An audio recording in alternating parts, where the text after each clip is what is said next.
रात को 3-3:30 के बीच दिव्य रोशनी आपको दिखाई देती है। दिव्य प्रकाश दिखता है। पवित्र मानसरोवर झील, ऐसी मान्यता है दोस्तों कि यह झील ब्रह्मा जी के मन से उत्पन्न हुई, इसलिए इसका नाम मानसरोवर पड़ा। मानसरोवर झील का आकार नाशपाती फल जैसा है। ऐसा माना जाता है कि इस झील के 3 तट हैं। एक तट पर दलदल, एक तट पर सर्प और एक तट पर रेता है।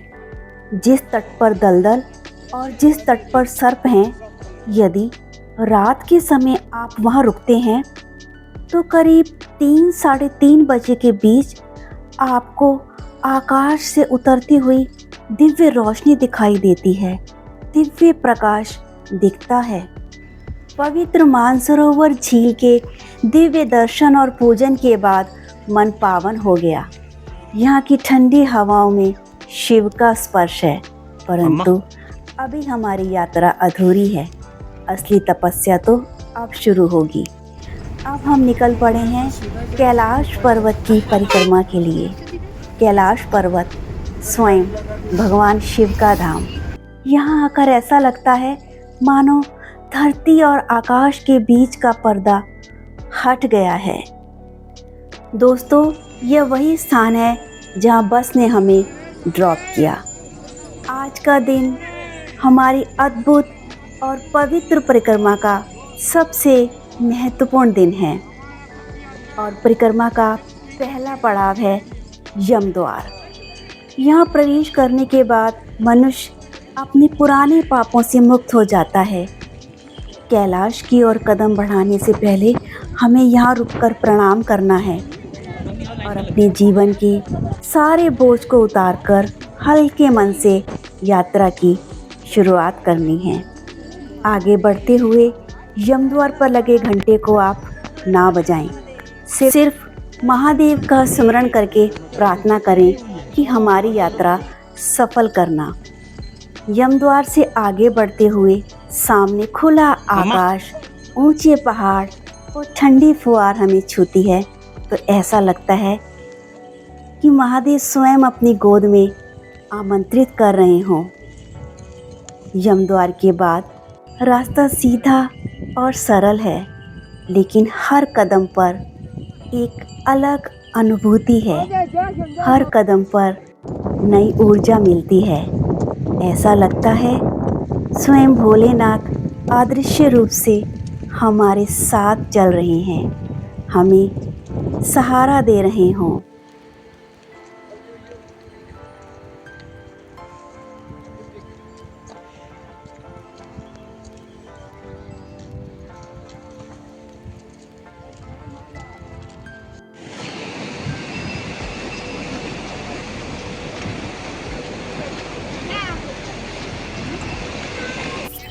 तो यहाँ से दिखाई देता है पश्चिमी मुख। कैलाश मानसरोवर की पश्चिमी मुख के दर्शन यमद्वार से आगे की ओर बढ़ते हुए हमने किए। आप भी कीजिए। बर्फ से ढका हुआ कितना सुंदर। हर हर महादेव। हम चले जा रहे थे, रास्ता सरल था।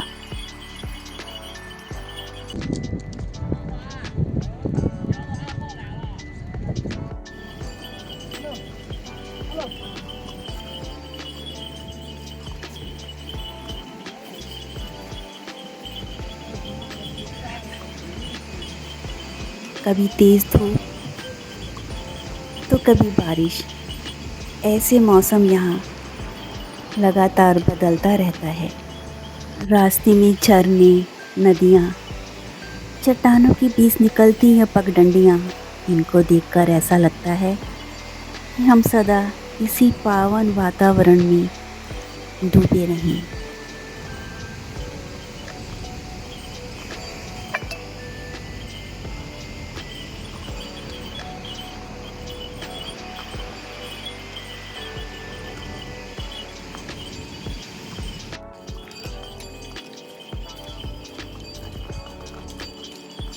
ये तिब्बती यात्रियों का ग्रुप हर हर महादेव का जाप करते हुए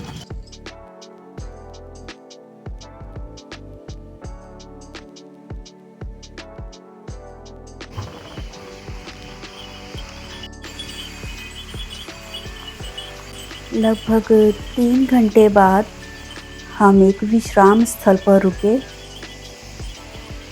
यहाँ चाय ली और कुछ हल्का नाश्ता लिया, थोड़ा विश्राम किया और तभी हमारी आँखों के सामने प्रकट हुआ पवित्र कैलाश का पूर्वी मुख। और जब इस पवित्र रूप को निहारा तो मन से सारी थकान मिट गई और विश्राम का वह छोटा सा समय जीवन की बड़ी स्मृति बन गया। हर हर महादेव, हर हर महादेव।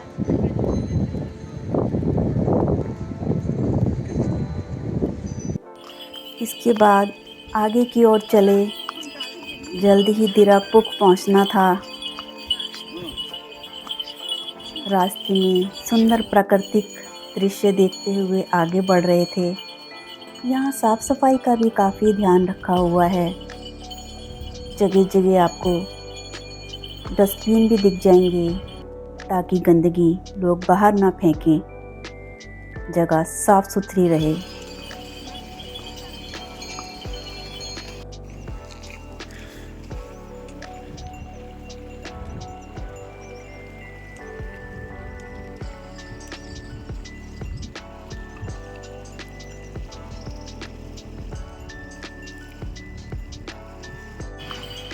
रास्ते में आपको चलते हुए जगह जगह याक दिखाई देंगे। ये आराम से अपना भोजन पानी करते हुए, ये देखिए।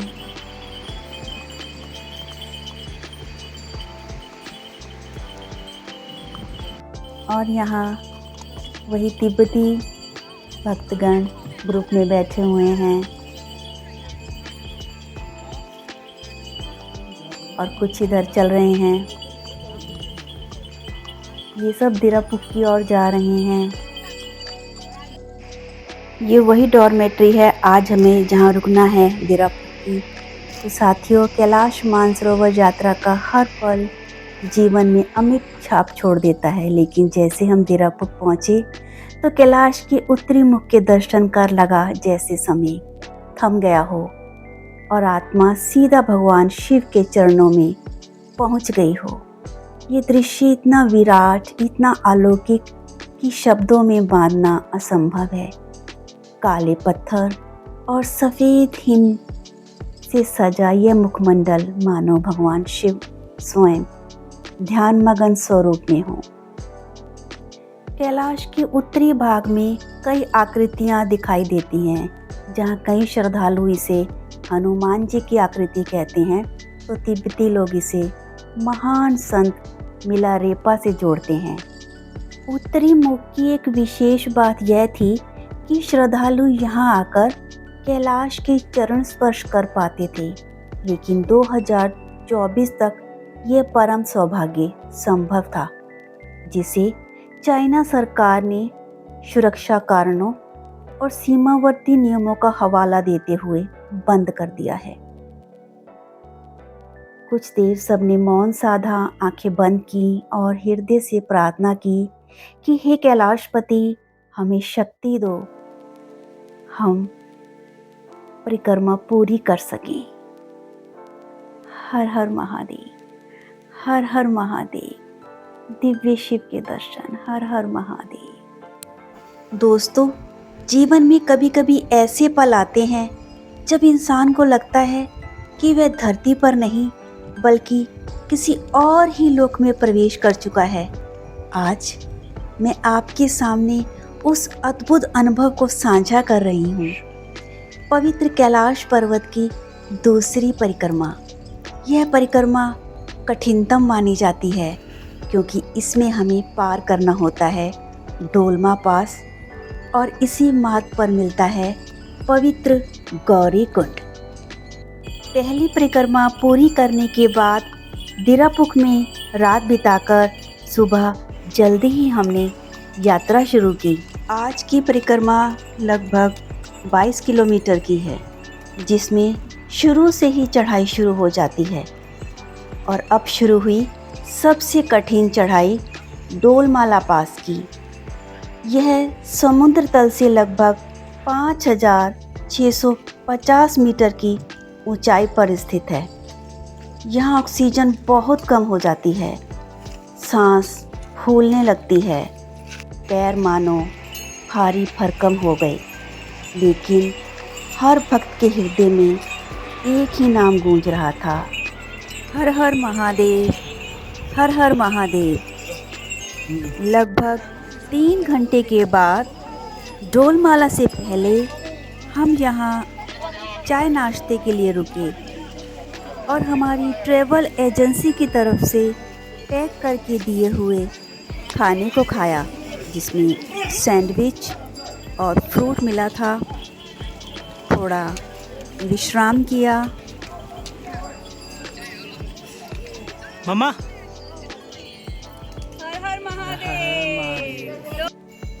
रास्ते के दोनों ओर रंग बिरंगे तिब्बती झंडे लहराते हुए दिखाई दे रहे हैं। इन पर तिब्बती भाषा में मंत्र और प्रार्थनाएं लिखी होती हैं, जो हवा के साथ उड़कर पूरे ब्रह्मांड में शांति का संदेश फैलाते हैं। कठिन चढ़ाई के बाद हम डोलमाला पास की चोटी पर पहुँचे तो मन से एक ही शब्द निकला, हर हर महादेव। यहाँ पहुंचकर ऐसा लगा मानो सारी थकान, सारी पीड़ा गायब हो गई। ये देखिए, इतनी ऊंचाई पर कितना सुंदर दृश्य है। हर हर महादेव, हर हर महादेव।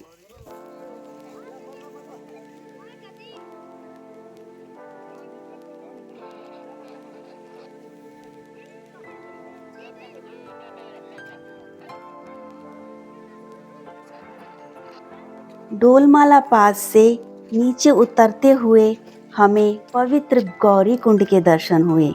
माना जाता है माँ पार्वती ने यहाँ स्नान किया था।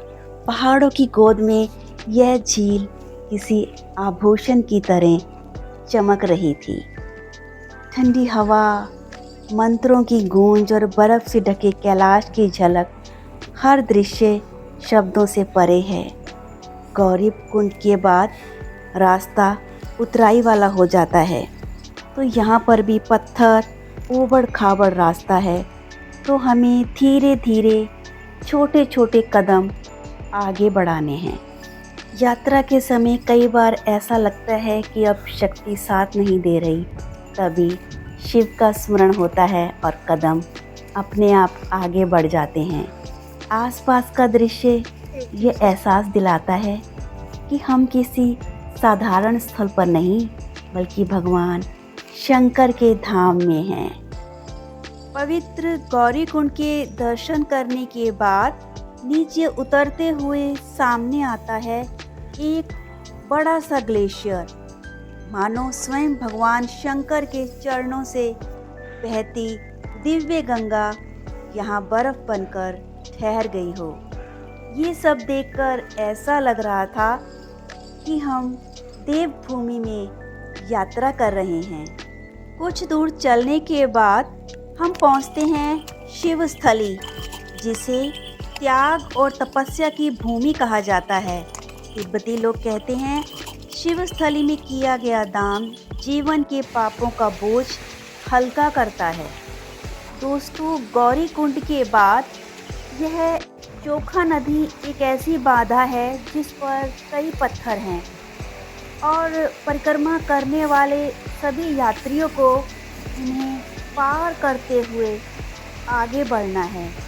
कदम धीरे धीरे रखने हैं, अपने को संभालते हुए धीरे धीरे आगे बढ़ना है।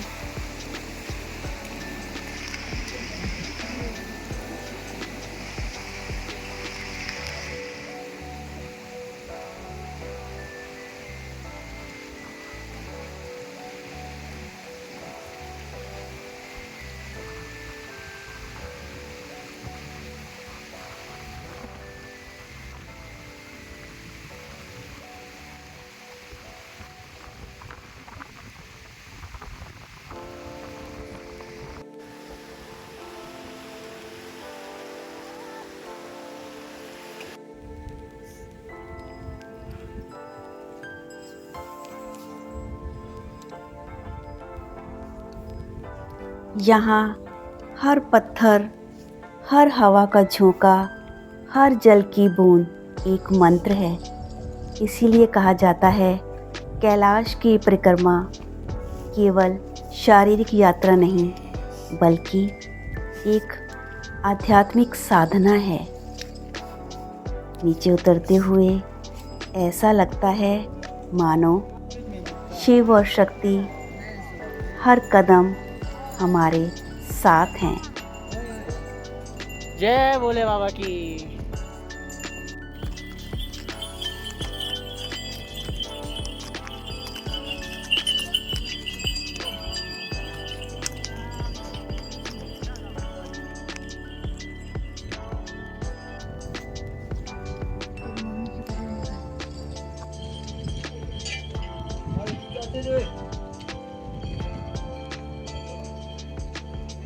लगभग 9 घंटे की कठिन यात्रा के बाद हम पहुँचे जुथुलपुक।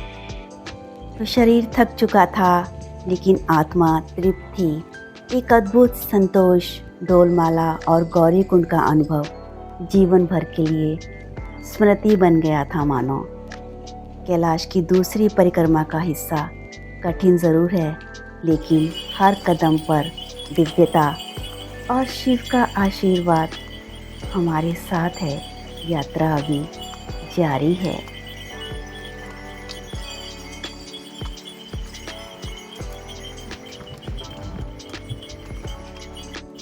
तीसरे दिन की परिक्रमा लगभग 10 किलोमीटर की है।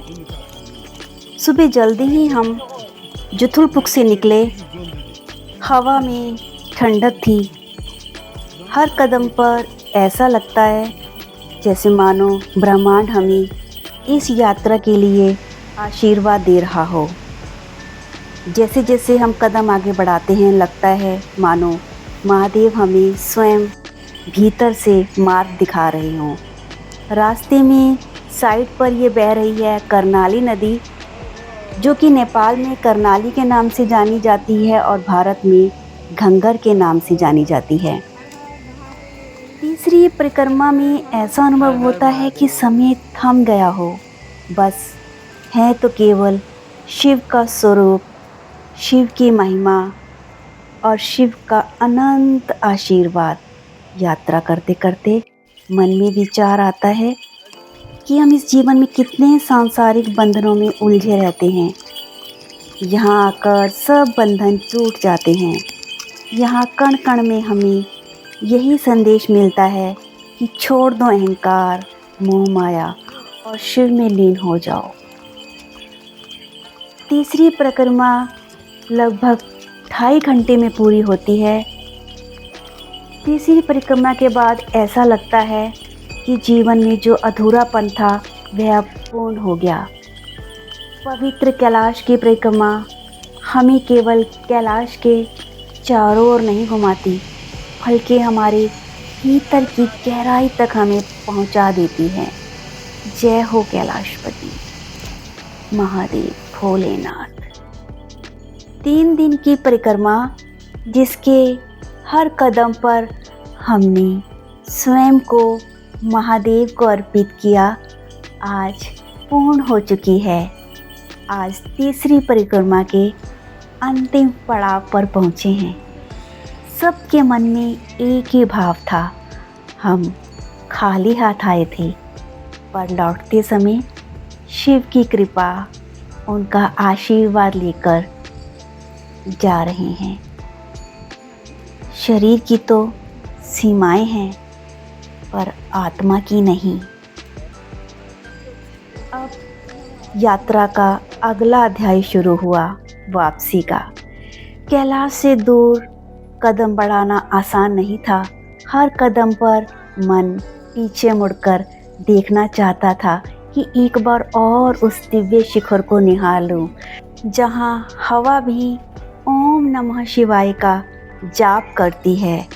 वापस लौटकर दिल्ली की ज़मीन पर कदम रखते ही एहसास हुआ हम कैलाश से केवल स्मृतियाँ नहीं बल्कि जीवन की नई दिशा लेकर लौटे हैं। कैलाश हमारे भीतर बस गया है। अब हम वो नहीं रहे जो यहाँ से गए थे।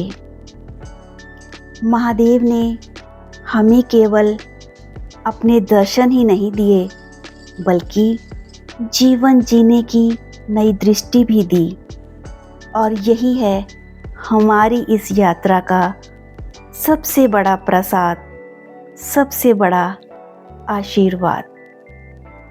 आज जब हम अपने घर लौट रहे हैं तो साथ ले जा रहे हैं कैलाश का मौन, मानसरोवर की गहराई और शिव का आशीर्वाद। ओम नमः शिवाय।